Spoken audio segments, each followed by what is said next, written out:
ये मुकेश है और ये मधु। मुकेश की सालों की ख्वाहिश है कि वो एक बाइक खरीदे और इसी ख्वाहिश को मुकम्मल करने के लिए वो रोज अपनी आमदनी से कुछ पैसे गुल्लक में डालता था। लेकिन मधु को ये बात हरगिज पसंद नहीं थी। मेरी नसीब फूटी है।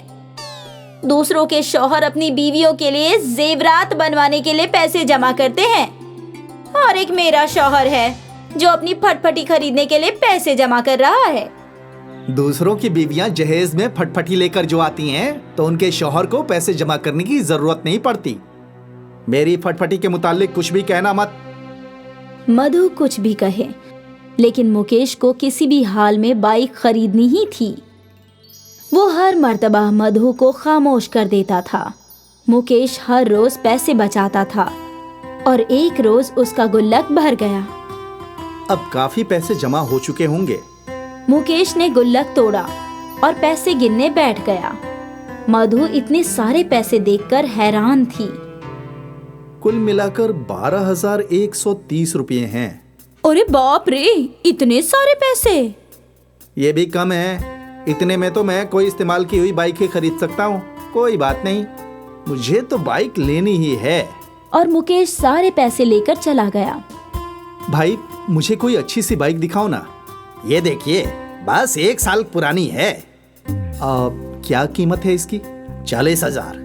बाप रे, कोई सस्ती बाइक दिखाओ ना दोस्त। कितने पैसे हैं तुम्हारे पास? 12,000। मैकेनिक ने मुकेश को ऊपर से नीचे तक देखा। इतने पैसों में तो बस यही मिलेगी। मुझे चलेगी। ठीक है, फिर मैं उस बाइक को चमका कर देता हूं तुम्हें। लेकिन तुम्हें कब ले बता दूं कि वो बाइक माइलेज नहीं देती। 10 साल पुरानी है। ठीक है, मुझे चलेगी। मुकेश को कैसे भी करके बाइक लेनी ही थी और उसने मैकेनिक को पैसे अदा किए और मैकेनिक ने बाइक को साफ करके मुकेश को चाबी दे दी। अपनी खुद की बाइक खरीदकर मुकेश बेहद खुश था। मुकेश घर पहुंचा और जोर जोर से चीखने लगा। मधु, बाहर आओ और साथ में आरती की थाली ले आना। मधु आरती की थाली लेकर आई और जब उसने बाइक देखी तो उसका चेहरा उतर गया। ये क्या रद्दी उठा ले आए? रद्दी नहीं, मेरी बाइक है। यकीनन पुरानी है, लेकिन मेरे लिए नई है। तुम खामोशी से पूजा करो। हाँ। मधु ने उस सेकेंड हैंड बाइक की पूजा की। चलो तुम्हें गांव की सैर कराता हूँ।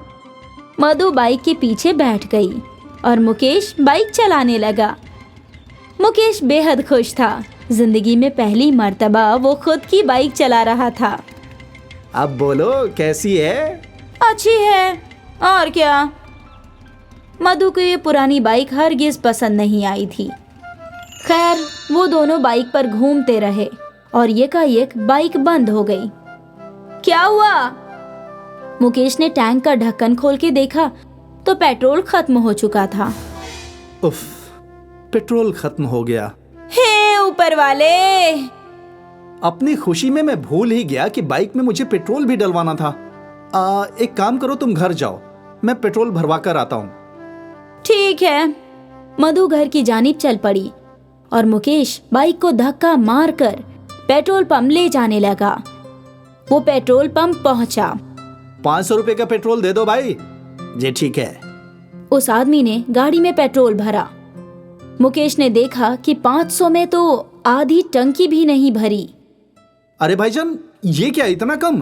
भाई, पेट्रोल की कीमत भी तो ज्यादा है। 120 रुपये लीटर। 500 रुपये में 4 लीटर ही आते हैं। बाप रे, इतना महंगा। अब कर ही क्या सकते हैं। मुकेश पेट्रोल भरवा कर घर चला गया। अगले रोज वो अपने काम पर बाइक लेकर गया और अपने दोस्तों को दिखाया। वो आज भी बेहद खुश था। शाम हुई और वो अपने बाइक पर अपने घर लौट रहा था कि एकाएक उसकी गाड़ी बंद हो गई। अब इसे क्या हुआ? मुकेश ने टंकी का ढक्कन खोला तो पेट्रोल खत्म हो गया था। इतनी जल्दी? और तब उसे मैकेनिक की वो बात याद आई कि ये गाड़ी माइलेज कम देती है। एक तो पेट्रोल इतना महंगा, ऊपर से ये गाड़ी माइलेज नहीं देती, तो मैं कैसे गाड़ी चलाऊंगा? मुकेश गाड़ी को धक्का मार कर घर ले आया। धक्का मार मार कर मुकेश की हालत खराब हो गई थी। ये क्या हुआ? गाड़ी का पेट्रोल खत्म हो गया था तो काफी दूर से धक्का मार कर आ रहा हूँ। अब झेलो, कहा था गाड़ी के बदले जेवरात ले लो, लेकिन तुम मेरी सुनो तब ना। एक तो मैं कबल ही परेशान हूँ, अब तुम वापस शुरू मत हो जाना। मुकेश बगैर गाड़ी लिए काम पर जाने लगा तो मधु ने उससे पूछा, आज गाड़ी नहीं ले जा रहे? पेट्रोल की कीमत में इतना इजाफा हो गया है कि अब सिर्फ इतवार को गाड़ी चलाऊंगा। ठीक है, तुम्हारी गाड़ी तुम्हारी मर्जी। मुकेश पैदल ही चला गया। अगले पूरे हफ्ते मुकेश की बाइक उसके घर के बाहर ही खड़ी थी। इतवार की सुबह मुकेश पेट्रोल ले आया और उसने गाड़ी में पेट्रोल डाला।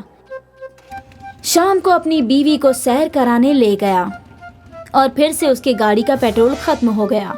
मधु भड़क गई, जहन्नुम में जाओ तुम और तुम्हारी ये फटफटी, रद्दी वाले को फरोख्त कराओ इसे।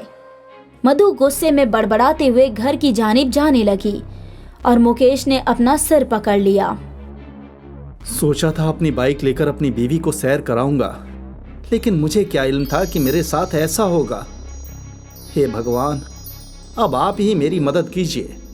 मुकेश बोल ही रहा था कि उसके रूबरू एक ज़ईफ शख्स हाजिर हुआ। क्या हुआ बेटा, तुमने मुझे आवाज दी? अरे मैं आपको क्यों आवाज दूंगा, मैं तो भगवान को अपनी परेशानी बता रहा था। एक ही बात है, क्या तकलीफ है तुम्हें? ये बाइक ही मेरी तकलीफ है। मुझे हमेशा से बाइक चाहिए थी जिसके लिए मैंने पैसे जमा किए, और जब ये बाइक खरीदी तो पेट्रोल महंगा हो गया और ये बाइक पेट्रोल पी जाती है, बार बार बंद हो जाती है और मेरी बीवी हमेशा मुझ पर तंज कसती है। बस इतनी सी परेशानी। ज़ईफ शख्स ने अपने झोले में हाथ डालकर मुकेश को एक बोतल दी। ये क्या है, पेट्रोल? नहीं, जादुई पानी। इसकी सिर्फ 2 बूंद अपनी टंकी में डालो, टंकी तेल से भर जाएगी। कुछ भी। यकीन नहीं है तो खुद आजमा लो। मुकेश ने उस बोतल से 2 बूंद पानी अपनी बाइक की टंकी में डाला और टंकी के अंदर पेट्रोल का लेवल बढ़ने लगा और पल भर में टंकी फुल हो गई। मुकेश ये करिश्मा देख ही रहा था और वो ज़ईफ शख्स गायब हो गया। कहाँ गए? अरे बूढ़े बाबा, कहाँ गए आप? मुकेश ने बहुत तलाश करने की कोशिश की, लेकिन ज़ईफ शख्स उसे नजर ही नहीं आया। अब मुकेश खुशी खुशी अपनी बाइक चलाकर घर आया। अब मेरी बाइक कभी बंद नहीं होगी मधु। मुकेश ने मधु को जादुई पानी के मुतालिक बताया और पहली मर्तबा उसके चेहरे पर खुशी आई।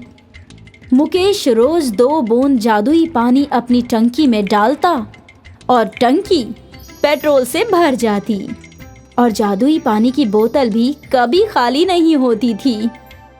फिर मुकेश ने दूसरे गांव वालों की भी मदद करनी शुरू कर दी। वो हर गाड़ी, ट्रैक्टर, मशीन में 2 बूंद डालता और टंकी तेल से भर जाती। मुकेश ने अपने साथ साथ सारे गांव वालों का भी भला किया और उस रोज के बाद उस गांव का पेट्रोल पंप बंद हो गया। जब भी किसी को पेट्रोल या डीजल की जरूरत होती तो वो मुकेश के पास आ जाता और वो बगैर पैसे लिए उनकी टंकी फुल कर देता।